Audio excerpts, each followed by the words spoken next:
Hello mga kakambal!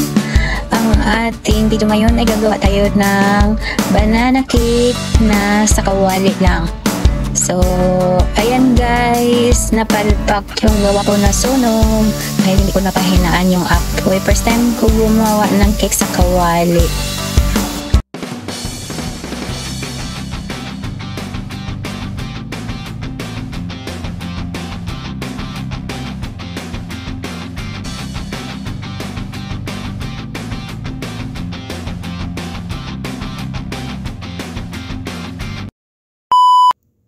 Ang video natin ngayon guys ay gagawa tayo ng simpleng banana cake gawa sa kawali.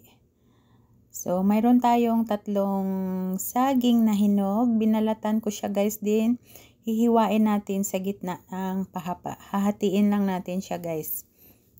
Yan. Din ang gagawin natin dyan guys, dahil sa kawali tayo magluluto, ipapakita ko sa inyo. First time ko lang siya gawin guys. So, itry natin para maiba naman. Lagi akong nagagawa ng cake ay niluluto ko siya sa oven. Ngayon, sa kawali tayo gagawa ng cake.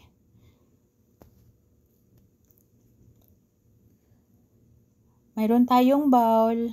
Dito tayo magmi-mix ng ating mga ingredients. Una, ilagay natin yung isang pirasong itlog. Din lagyan natin ng vanilla powder. Pwede rin yung vanilla na liquid. Vanilla essence. Yun. Then, maglagay tayo ng iba pang sangkap. Naglagay ako ng konting asin. Yung sugar natin. 1/4 cup. Mayroon tayong gatas.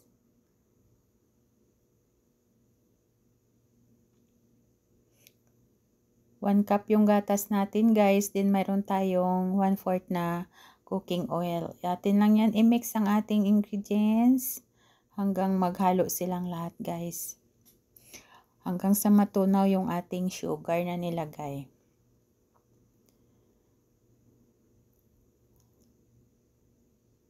I-mix lang natin siya ng mabuti guys para hindi siya magbuo-buo.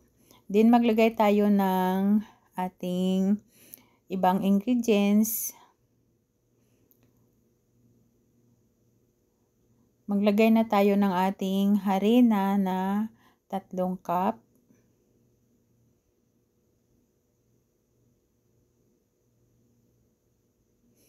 Then maglagay tayo ng 1 kutsara na baking powder.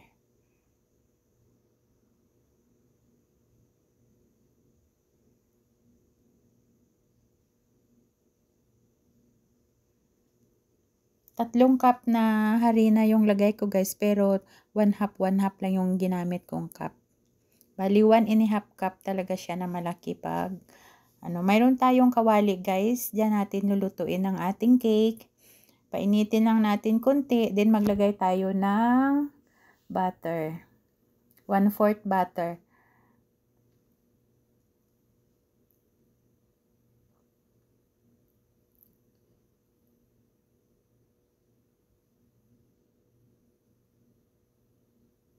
Hintayin natin matunaw yung ating butter guys. Then maglagay tayo dyan ng sugar. Yan. 1/2 cup yung sugar natin. Kasi mayroon naman tayong nailagay doon sa ating naunang mixture kanina. Antayin lang natin mag-brown ang ating sugar bago natin ilagay ang ating banana. So, i-mix-mix lang natin siya guys para mabilis matunaw ang sugar at mabilis mag-brown. Ayan na, naging brown na yung ating sugar. So, maglalagay na tayo dyan ng ating banana. Yan.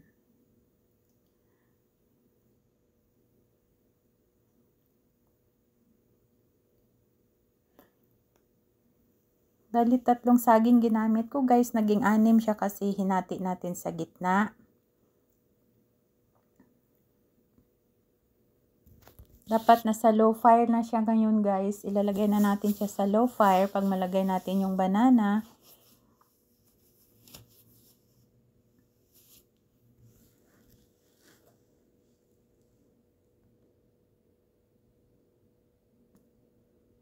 Kasi yung ginawa ko yan, hindi ko napahinaan ang apoy, kaya siya nasunog.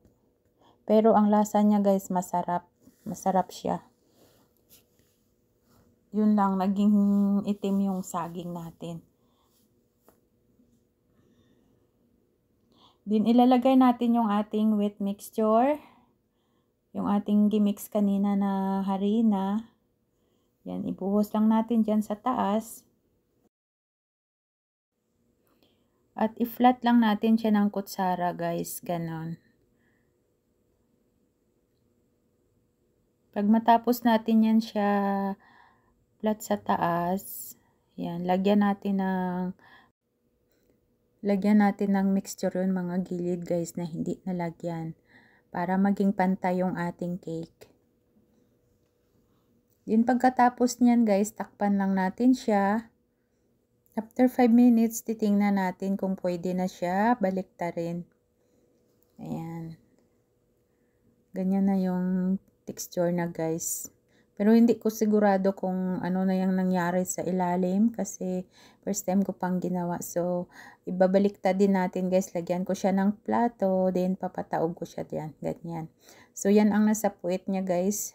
Medyo nasunog. Ibabalik natin siya sa kawali. Baliktad din naman natin. Ayan. So, medyo sunog yung saging lang naman guys. Ayan.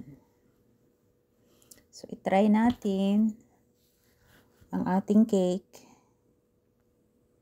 na gawa sa kawali.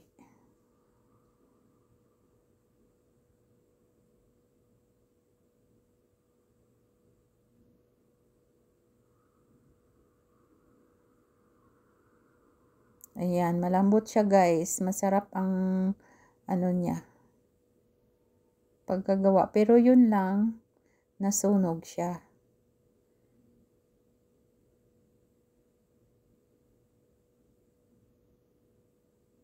So, first time natin ginawa guys. Kaya hindi pa natin alam yung technique kung paano magluto ng cake sa kawali. So,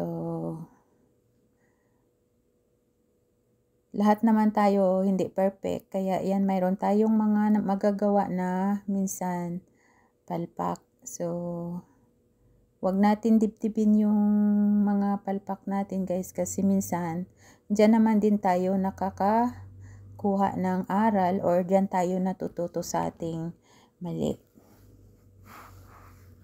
So, wag lang tayong sumuko. Kung tayo mayroong mga palpak sa buhay, kailangan din natin ayusin sa sunod. So, ayan. So, paggagawa ako ulit nito guys, yung gagamitin ko sigurong saging, yung hindi masyado hinog. Kasi yung gamit ko na saging guys, overripe na siya, yung malambot na. So, itry ko sa sunod gawa yung saging na hindi pa siya malambot. Ayan. Masarap naman siya guys. Ayan ang ano niya. Texture niya sa loob. Napakalambot, parang chiffon cake. So, bali hindi natin dinurog yung saging dyan guys. Hiniwa lang natin siya ng pahaba. Ayan. Para maiba naman. So, yung mga walang oven, pwede na magawa ng cake.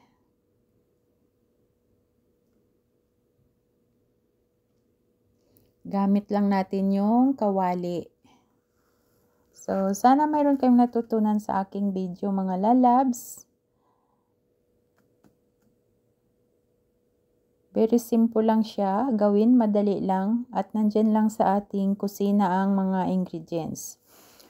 So, hindi na tayo mahirapan maghanap. At saka, mura lang siya guys.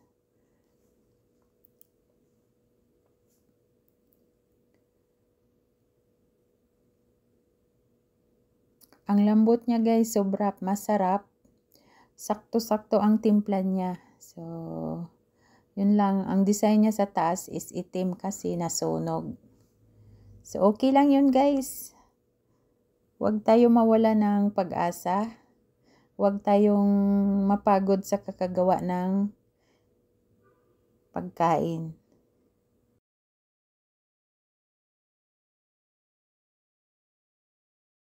Pang merienda lang siya guys, okay na. Yan, dumidikit yung saging sa kutsara.